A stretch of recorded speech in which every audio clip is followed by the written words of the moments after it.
Magandang araw sa inyo mga katik na yan. Nais ko ho uling magbahagi sa inyo ng aking buhay kasaysayan nung ako ay mga panahong musmus pa lamang. Siguro ho noon ako ay mga 5 taong gulang pa lamang.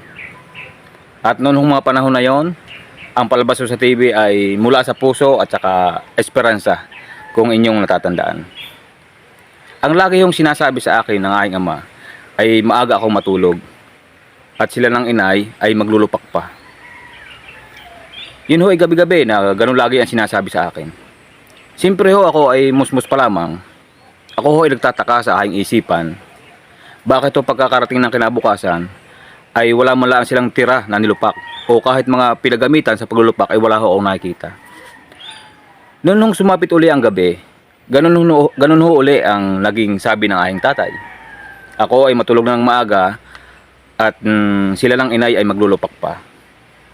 Ay palbasa nga ako ay mura pa ang kaisipan. Ako ho ay nagtanong sa aking ama. Ang sabi ko sa aking ama, "Tatay, kayo naman ho ay gabi-gabing naglulupak ng inay. Bakit hindi man lang ho kayo nagtitira kahit kaunti? Magtira naman ho kayo." Sabi ko gayon. Sumagot naman ho ang aking ama. Ang sabi ho ng aking ama, "Siyaya mo utoy, bukas ng umaga ay kayo ay aking titiraan." Yun ho naging sabi, di ako man ho ay masaya. At kami ititiraan ng nilupak ng tatay. Eh di ako nga ho ay nahiga na ng maaga. Siguro ho ay mga 7:00 ng gabi. Pagkahiga ko ho, hindi pa ho ako nakatulog. Siyempre ako nakikiramdam pa.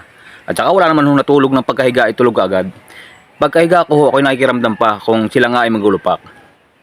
Maya-maya ho, ako minarinig na tumunog. Garni ho ang tunog. Yon, may tumunog hong gayon.